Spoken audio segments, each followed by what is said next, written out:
পাঁচ ম্যাচে ২ জয় নিশ্চিত করতে পারে ফরচুন বরিশালের প্লে অফের টিকিট। বরিশালের অধিনায়ক তামিম অবশ্য চাইবেন ঢাকায় ফেরত আসার আগে এই সমীকরণ আরও কিছুটা সহজ করে নিতে।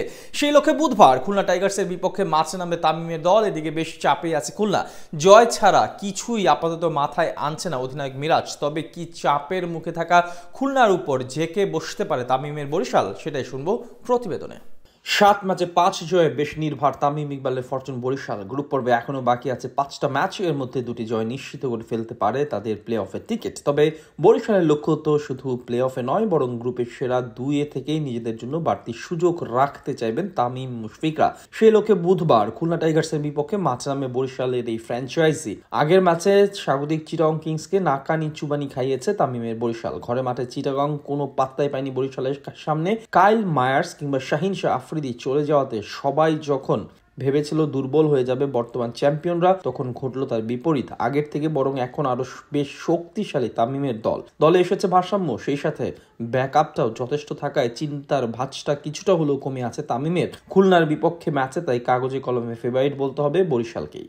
ওপেনিং পজিশনে ফরচুন বরিশালের সব দায়িত্ব থাকবে অধিনায়ক তামিম ইকবাল আর ডেভিড মালানের কাঁধে। ব্যাট হাতে বেশ ছন্দে আছেন তামিম। বর্তমান চ্যাম্পিয়নদের হয়ে আসলে সবচেয়ে বেশি রানের মালিক ওই বা হাতি। 7 ম্যাচে তামিমের ব্যাটে এসেছে মোট 230 রান, এভারেজ 38-এর উপরে, আর স্ট্রাইক রেটও বেশ দারুণ, প্রায় 137। তামিমের সাথে দলে যোগ দিয়েছেন ডেভিড মালান। যদিও দুজনের ভুল বোঝাবুঝিতে আগের ম্যাচে রান আউট হতে হয়েছিল তামিমকে, তবে মালান ঠিকই নিজের কাজটা সেরে গেছেন। 122 রানের টার্গেটে ম্যাচ জিতেই একেবারে বের হয়েছেন এই ইংলিশ তারকা। 41 বলে 56 রানের এক ইনিংস খেলে হয়েছেন ম্যান অব দ্য ম্যাচও।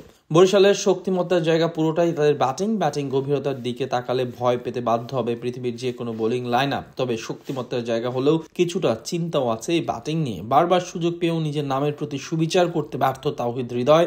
জাতীয় দলের অধিনায়ক নাজমুল হোসেন শান্ত তো ফর্মে না থাকায় একাদশ থেকেও বাদ পড়েছেন। তবে এত কিছুর ভিড়ে নিজেদের মিডল অর্ডার নিয়ে গর্ব করতে পারেন অধিনায়ক তামিম, কেননা নির্ভরযোগ্যতার এক অনন্য প্রতীক বরিশালের মিডল অর্ডার। মুশফিকুর রহিম, মাহমুদুল্লাহ রিয়াদের মতো তারকারাও সবাই আছে দারুণ ফর্মে। সেই সাথে দলে আবার আছেন মোহাম্মদ নাবির মতো অভিজ্ঞরা। সব মিলে ব্যাটিং গভীরতায় বরিশালের কাছে বড্ড নস্যি খুলনা টাইগার্স। বোলিং ডিপার্টমেন্টে পাকিস্তানি বোলারদের জয়কার বরিশাল শিবিরে। ফাহিম আশরাফ, জাহানদাদ খান দুজনেই বল হাতে করেছেন দারুণ অবদান। ফাহিমের ঝুলিতে আছে 7 ম্যাচে 10 উইকেট, আর জাহানদান পেয়েছেন 5 ম্যাচে 6 উইকেট। এছাড়া দেশি বোলারদের মধ্যে তানভীর ইসলাম, রিশাদ হোসেনরা তামিমের জন্য তুরুপের তাস। সব মিলিয়ে ব্যাটিং বোলিং 2 ডিপার্টমেন্টে এগিয়ে আছে বরিশাল।